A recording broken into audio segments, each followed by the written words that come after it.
యెహోవా బహుబలము తక్కువైనదా? నా మాట నీ ఎడల నెరవేరినో లేదో ఇప్పుడు చూచెదవు. సంఖ్యాకాండము 11వ అధ్యాయము 23వ వచనము.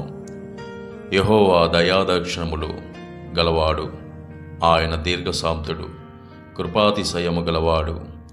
కీర్తనల గ్రంథము 145వ అధ్యాయము 8వ వచనము.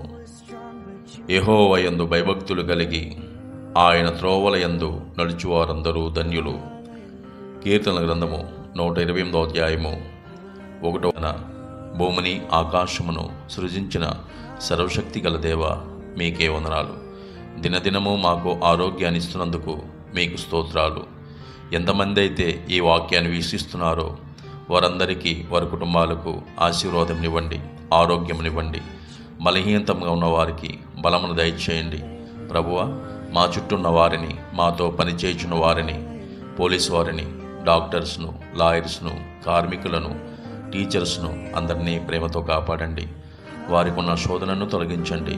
ఆయన మా ప్రభువును మీ ప్రియకుమారుడైన యేసుక్రీస్తు వారి పేరట బ్రతిమాలు వేడుకునిచున్నాం తండ్రి.